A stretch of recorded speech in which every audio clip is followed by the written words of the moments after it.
তারাবির নামাজ তো তারাবির নামাজ ছিল না। তারাবির নামাজ ছিল না।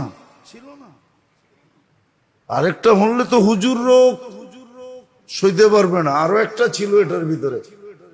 তারাবির নামাজ শুধু তারাবির নামাজ ছিল না, তারাবির নামাজের ভিতরে কিয়ামুল লাইলও ছিল,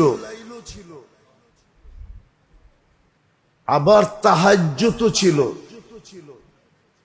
এই জন্যই তো তারাবির পরে বেতের জামাতে পড়া হয়।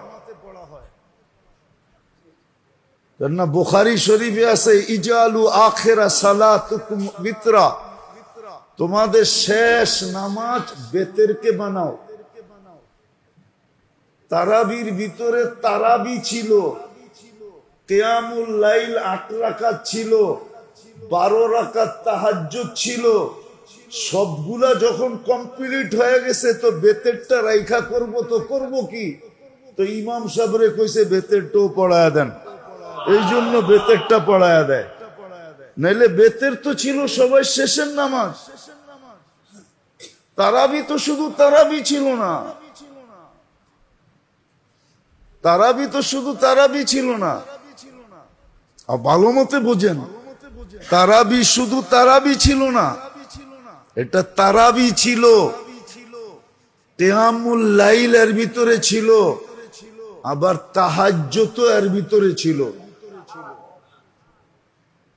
এই জন্যই তো কয় সারা রাত্রের নামাজ যখন শেষ, তোর বেতেরটা রাইখা করমু কি, ওইটা আপনার পিছে পড়া ফেলাই। এই জন্য ইমাম ওইটা পড়ায়া দেয়।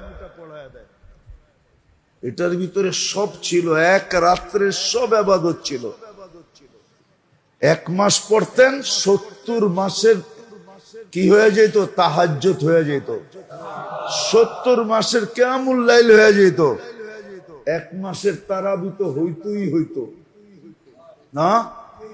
আপনি বলবেন একটা আবার এতটি হলো কেমনে, ঠিক না? একটা 20 রাকাত আবার এতগুলা হলো কিভাবে, ঠিক না? তো একজন রে দাঁড়া করাইলি তো দেখা যায়, ঠিক না? উনি বাবা, উনি শ্বশুর, উনি আবার ভাই, হ্যাঁ, উনি আবার জামাই, উনি আবার খালু, উনি আবার ফুফা।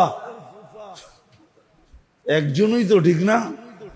একজন এতটি হলো কেমনে, ঠিক না? কি একজন এতগুলা না? হ্যাঁ, আবার ছেলে, উনি ছেলে, উনি বাবা, হ্যাঁ, উনি শ্বশুর, উনি আবার কি জামাই, উনি আবার কি ফুফা, উনি আবার কি খালু, আরো বাড়ানো যাবে, উনি আবার দাদা, উনি আবার নানা। একজন এতটি হইলো কেমনে? অনেকে কইব 20 রাকাত আবার এতগুলা হইলো কেমনে? তুমি বোঝো না, এই জন্য বোঝো না, নাইলে একজনে এতগুলা হওয়ার সিস্টেম আছে। তো রমজান ছিল আমাদের জন্য মৌসুম দিছে। বিশেষ করে গরিবদের জন্য এটা মৌসুম ছিল, গরিবদের জন্য। আমি তো মনে করি ওই হাদিস যে গরিবরা এসে আল্লাহ রসুলের কাছে কাঁদতেছে আর বলতেছে, ইয়া রাসূলুল্লাহ সাবাকা বিনা আহলুদ দাসুর, পয়সাওয়ালারা আগে চলে গেল। তো বলছে কিভাবে? তো দেখাইলো যে দান খয়রাত সবকিছু করেই তো দেখি ওরা আগে, জেহাদের ঘোড়া দরকার ওরা আগে, টাকা দরকার ওরা আগে, সামান দরকার ওরা আগে, আমরা তো গরিব পিছিয়ে রয়ে গেলাম।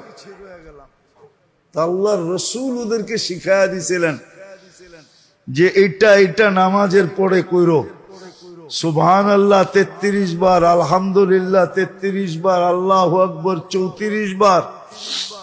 চুপে চুপে বলছেন, কিন্তু কথা কি আর চুপায়া থাকে, ছুপায়া থাকে? কেননা দেওয়ালের কান তো ওই জমানায় ছিল, আজকেও আছে, ঠিক না? 1 কান 2 কান বড় লোকে জেনা ফেলছে, ওরাও পড়া শুরু করছে। আয়েশা বলতেছি, ইয়া রাসূলুল্লাহ দিলেন আমা করে, এখন তো বড় লোকও পড়ে। চাইছিলাম ওদের থেকে আগে যেতে টোটকা দিয়া, কিন্তু পারলাম তো না, ওরাও তো শুরু করে দিছে। কেননা ওই যুগের বড় লোক তো বড় লোক ছিল, ঠিক না? হ্যাঁ হ্যাঁ